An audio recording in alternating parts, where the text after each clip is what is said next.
আসসালামু আলাইকুম সুপ্রিয় দর্শক, আপনাদের সকলকে শুভেচ্ছা জানিয়ে শুরু করছে আজকের এনটিভি ইউরোপ নিউজ। সাথে আছি আমি ফরিদা ইয়াসমিন। সংবাদের শুরুতেই জানিয়ে দেব আজকের সংবাদের প্রধান শিরোনাম। রাজপরিবারের ব্যক্তিগত জীবনে হস্তক্ষেপ নয়, উইলিয়াম কেটের পক্ষে ফরাসি আদালতের রায়। ডনকাস্টারে হেলিকপ্টার দুর্ঘটনায় এক বৃদ্ধের মৃত্যু, আহত ৩ জন। এবং বর্ণাঢ্য আয়োজনে বাংলাদেশ জাতীয়তাবাদী যুবদলের ৪৭তম প্রতিষ্ঠা বার্ষিকী উদযাপন।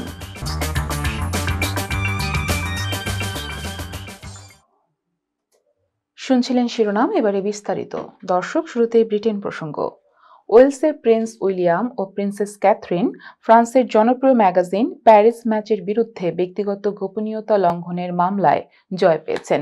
ম্যাগাজিনটি এবছরের এপ্রিল মাসে রয়্যাল দম্পতি ও তাদের সন্তান প্রিন্স জর্জ, প্রিন্সেস শার্লট ও প্রিন্স লুইসের আল্পস পর্বতে ব্যক্তিগত ছুটির সময় তোলা ছবিগুলো প্রকাশ করেছিল।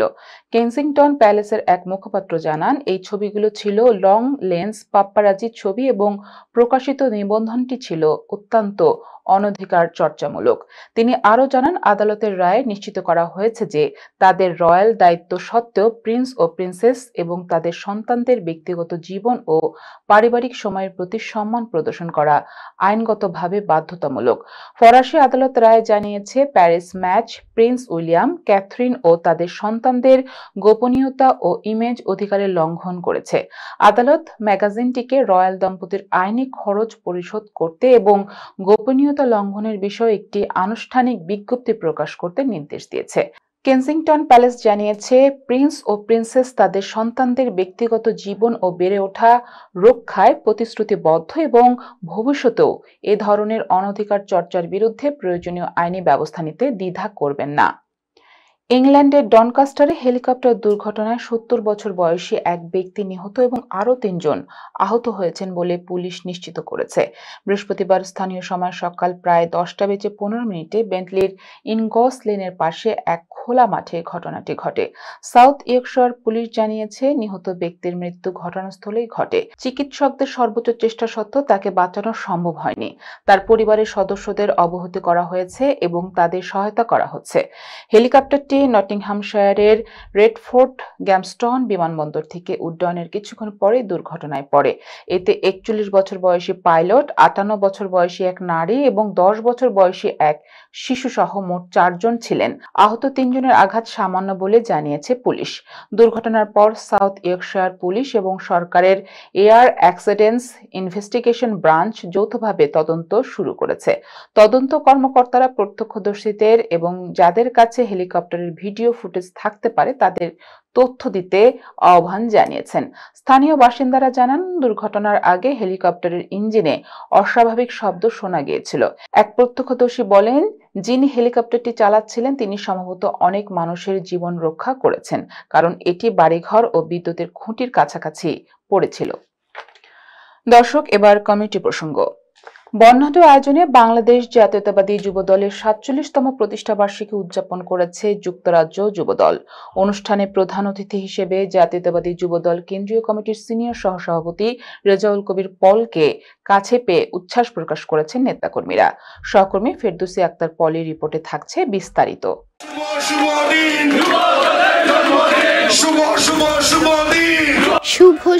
শুভ দিন, যুবদলের জন্মদিন। স্লোগানে মুখরিত করে বেলুন ও ফেস্টুন উড়িয়ে কেক কেটে এক আনন্দমুখর পরিবেশে বাংলাদেশ জাতীয়তাবাদী যুবদলের ৪৭তম প্রতিষ্ঠা বার্ষিকী উদযাপন করল যুক্তরাজ্য যুবদল। মঙ্গলবার ২৮ অক্টোবর লন্ডনের স্থানীয় অভিজাত মায়দা ব্যাংকুয়েটিং হল রুমে সন্ধ্যায় যুবদলের প্রতিষ্ঠা বার্ষিকী উপলক্ষে যুক্তরাজ্য যুবদলের আয়োজনে এক আলোচনা সভা অনুষ্ঠিত হয়। যুক্তরাজ্য যুবদলের সভাপতি আফজাল হোসেনের সভাপতিত্বে এবং সাধারণ সম্পাদক বাবর চৌধুরীর সঞ্চালনায় পুরো অনুষ্ঠানটি সম্পাদিত হয়।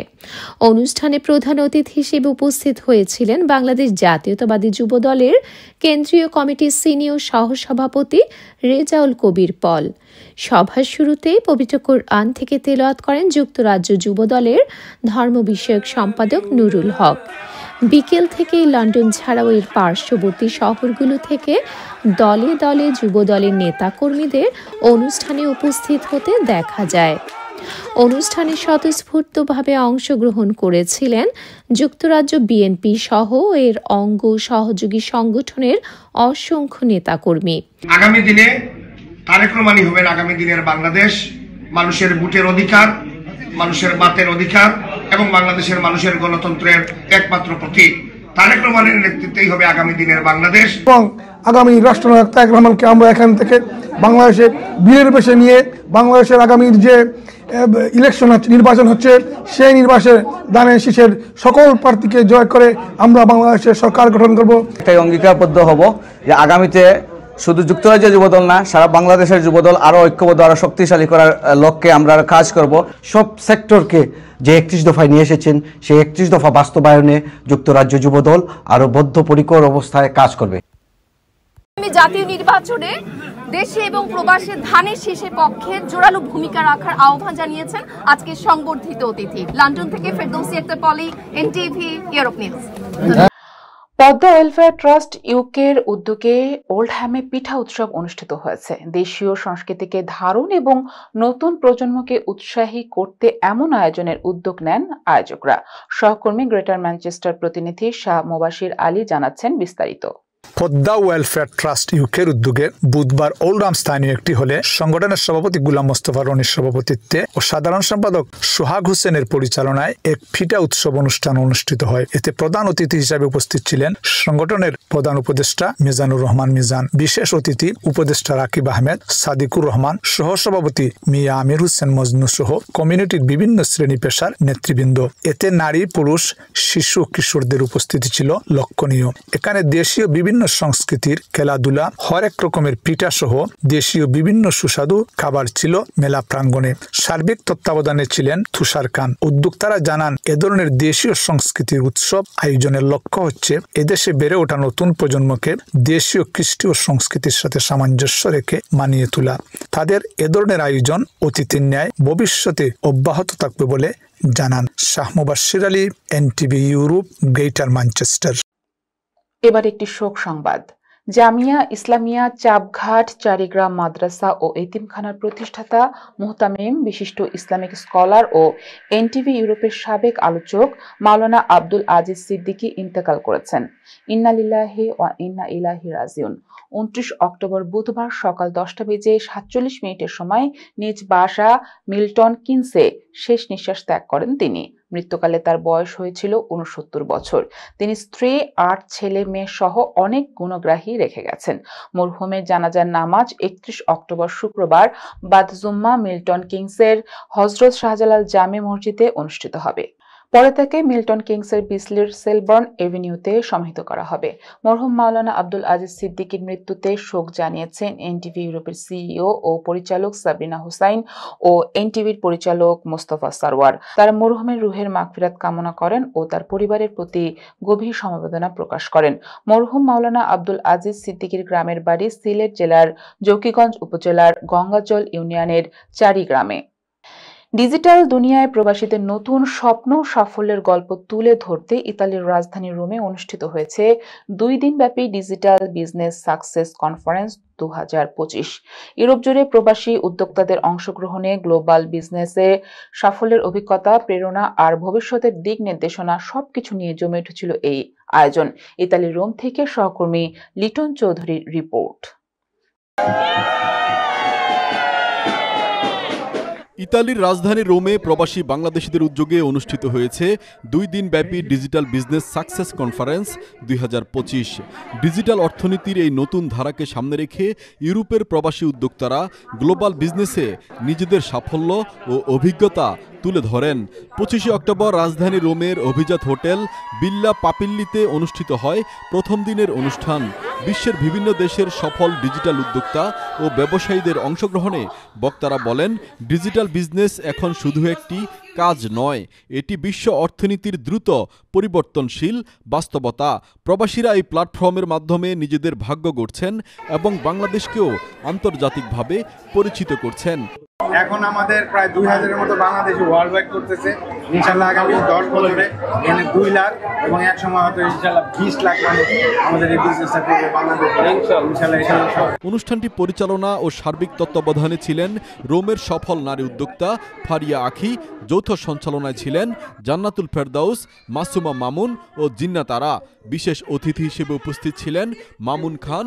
পাশাপাশি ছিলেন নারী উদ্যোক্তা তানজিলা হোসেন ও রিনা খোকন সহ কয়েকশো সফল প্রবাসী নারী পুরুষ। বক্তারা বলেন, ডিজিটাল বিজনেস কোনো ভুয়া স্কিম নয়, এটি আন্তর্জাতিকভাবে নিবন্ধিত, স্বচ্ছ ও বৈধ প্ল্যাটফর্ম। ইউরোপে সবচেয়ে বেশি সফলতা অর্জন করেছেন ইতালির নারী উদ্যোক্তাগণ। শেষে বক্তারা বলেন, সমালোচনা নয়, ইতিবাচক চিন্তা, পরিশ্রম ও প্রযুক্তিই পারে বদলে দিতে জীবনের গতি। ডিজিটাল বিজনেস আজ প্রবাসীদের সাফল্যের নতুন অধ্যায়।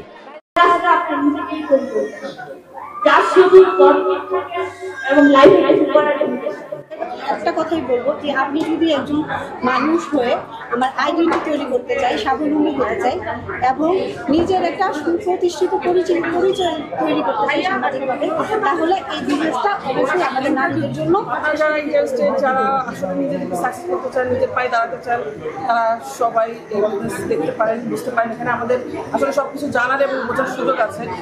আমি কিছু একটা খুঁজছিলাম, যার কারণে আমি এই বিজনেসটা যখন আমি পাই তখন আমার কাছে মনে হচ্ছে আমার জন্য পুরোপুরি সুইটেবল একটা জিনিস। ইতালি থেকে লিটন চৌধুরী, NTV, ইউরোপ। আসন্ন জাতীয় সংসদ নির্বাচনে যুক্তরাজ্য বিএনপি সাধারণ সম্পাদক জনাব কয়সর এম আহমেদকে দলীয় মনোনয়নের দাবিতে ইতালির মিলানে মিলান জাতীয়তাবাদী পরিবার, জগন্নাথপুর ও দক্ষিণ সুনামগঞ্জ এর আয়োজনে প্রবাসীদের আহ্বানে মতবিনিময় সভা অনুষ্ঠিত হয়েছে। সহকর্মী আমিন খান রুহুল জানান, জনাব কয়সর এম আহমেদের সমর্থনে আয়োজিত সভায় প্রধান অতিথি ছিলেন যুক্তরাজ্য বিএনপি সহ সাংগঠনিক সম্পাদক এবং জগন্নাথপুর উপজেলা ছাত্রদলের সাবেক সভাপতি মোহাম্মদ রাজু আহমেদ। অনুষ্ঠানে সভাপতিত্ব করেন শাহিন আহমেদ আফিক। আলোচনা সভা পরিচালনা করেন হুমায়ুন কবির। প্রধান বক্তা ছিলেন আলহাজ রুহিন আহমেদ। বিশেষ অতিথি হিসেবে উপস্থিত ছিলেন জুল হাসানুল হক জুয়েল, সাজু আহমেদ, সাইদ মাহমুদুল। তাদের সাথে সভায় আরো বক্তব্য রাখেন জানান আহমেদ, লিটন মিয়া, সাব্বির আহমেদ, সিদ্দিকুর রহমান সিজিল, জিয়াউর রহমান, পারভেজ চৌধুরী, মুমিন আহমেদ সহ মিলান বিএনপি নেতৃবৃন্দ। বক্তারা বিএনপি ও তারেক রহমান ঘোষিত 31 দফা বাস্তবায়ন করার লক্ষ্যে আগামী সংসদ নির্বাচনে ধানের শীষে ভোট দেওয়ার আহ্বান জানান। জগন্নাথপুর ও দক্ষিণ সুনামগঞ্জ আসনে যুক্তরাজ্য বিএনপি সাধারণ সম্পাদক জনাব কয়সর এম আহমেদকে সংসদ সদস্য প্রার্থী হিসেবে মনোনয়ন দেওয়ার দাবি তোলা হয় সভা থেকে। অনুষ্ঠানে বেগম খালেদা জিয়া ও তারেক রহমানের সুস্বাস্থ্য কামনা করে দোয়া করা হয়। মিলান জাতীয়তাবাদী পরিবার লন্ডন থেকে আগত নেতৃবৃন্দকে ফুল দিয়ে শুভেচ্ছা জানান। এবারে বাংলাদেশের খবর। ব্রাহ্মণবাড়িয়ার নাসিরনগরে বিনামূল্যে রক্তের গ্রুপ নির্ণয় ও ডায়াবেটিস পরীক্ষা কর্মসূচি অনুষ্ঠিত হয়েছে। উপজেলার চাপড়তলা ইউনিয়নের কালীউতা গ্রামের সৌদি প্রবাসী হাফেজ মোহাম্মদ জাকারিয়া চৌধুরী সোহাইলের আর্থিক সহযোগিতায় সততা ব্লাড ব্যাংক ব্রাহ্মণবাড়িয়ার উদ্যোগে বিনামূল্যে রক্তের গ্রুপ নির্ণয় ও ডায়াবেটিস পরীক্ষা করা সম্পন্ন হয়েছে। নাসিরনগর থেকে সহকর্মী আক্তার হোসেন ভুইয়া জানান, বৃহস্পতিবার সকাল 10টা থেকে বিকাল 4টা পর্যন্ত এই কার্যক্রম চলে। বেঙ্গাউতা ও কালীউতা 2 গ্রামের শিক্ষার্থী সহ স্থানীয় সাধারণ মানুষ ফ্রিতে রক্তের গ্রুপ নির্ণয় ও ডায়াবেটিস পরীক্ষা করতে অংশ নেন। এতে সর্বসাধারণের মাঝে বেশ আনন্দ লক্ষ্য করা যায়। সাধারণ মানুষ জানান, এরকম আয়োজনের ফলে গরিব মানুষ সেবা পেয়েছেন। সকলে এই উদ্যোগ চলমান রাখার আহ্বান জানান। প্রোগ্রামে মাওলানা শরীফউদ্দিন নুরি, মাওলানা কারি হাবিবুর রহমান, মাওলানা মুফতি কাউসার আহমেদ আশরাফি, সততা ব্লাড ব্যাংক ব্রাহ্মণবাড়িয়ার প্রতিষ্ঠাতা মাওলানা দেলার হোসেন, সভাপতি শরীফ আহমেদ, সহসভাপতি হাফেজ আব্দুল হামিদ, সাধারণ সম্পাদক জহির আহমেদ, অর্থ সম্পাদক মুস্তাকিম প্রচার সম্পাদক মুফতি জাকির হোসাইন জামশেদ সহ আলেম উলামাগণ ও এলাকার গণ্যমান্য ব্যক্তিবর্গ উপস্থিত ছিলেন। ব্লাড ব্যাংক ব্রাহ্মণবাড়িয়ার নেতৃত্বে 12 সদস্যের একটি দল সকাল থেকে বিকাল পর্যন্ত 3 শতাধিক মানুষের রক্তের গ্রুপ নির্ণয় ও ডায়াবেটিস পরীক্ষা করেন। এ ধরনের উদ্যোগের মাধ্যমে স্থানীয় মানুষের মাঝে স্বাস্থ্য সচেতনতা বৃদ্ধি পাবে বলে আয়োজকরা আশা প্রকাশ করেন। থেকে আমরা লাভ পেয়েছি, এই জন্য আল্লাহ ওনার যে কৃতিত্ব আল্লাহ কৃতিত্বকে আল্লাহ কবুল করে। রক্ত গ্রুপ ব্লাড গ্রুপ নির্ণয় করা হচ্ছে মানুষের সহজের জন্য, মানুষের যাতে করে কষ্ট না হয় এই সুবিধাতে আজকের এই আয়োজন। সোহাইলের মাধ্যমে আজকে যে রক্ত ব্লাড পরীক্ষার যে কার্যক্রম চলছিল, আলহামদুলিল্লাহ অনেক আমাদের এলাকার ছাত্র শিক্ষক সহ এবং এই ব্লাড গ্রুপ নির্ণয় ও আপনার ডায়াবেটিস পরীক্ষা করা হয়েছে। সকাল 10টা থেকে শুরু করছি, এখন পর্যন্ত চলতেছে আর কি। তা ব্লাড ব্যাংক ব্রাহ্মণবাড়িয়ার পক্ষ থেকে ব্লাড গ্রুপ নির্ণয় ফ্রিতে এবং ডায়াবেটিস পরীক্ষা। তো আমাদেরকে সহযোগিতা করছেন চাপড়তলা 9 নং ইউনিয়ন চাপড়তলা চেয়ারম্যান পদপ্রার্থী হাফেজ জাকারিয়া সোহেল আহমেদ। এই সুযোগ সুবিধা আমাদেরকে করে দিয়েছেন জাকারিয়া সোহেল স্যার। উনি অত্যন্ত ভালো মানুষ, উনি মানবিক যে কার্যক্রম আছে উনি এই দিক দিয়ে একটু এগিয়ে। দর্শক, সময় হলো একটি বিজ্ঞাপন বিরতির। ফিরে এসে থাকছে সিলেট অফিস থেকে পাঠানো তথ্য ছবি নিয়ে সংবাদ প্রতিদিনের সিলেট। এরপর দেখবেন প্রতিদিনের সিলেট।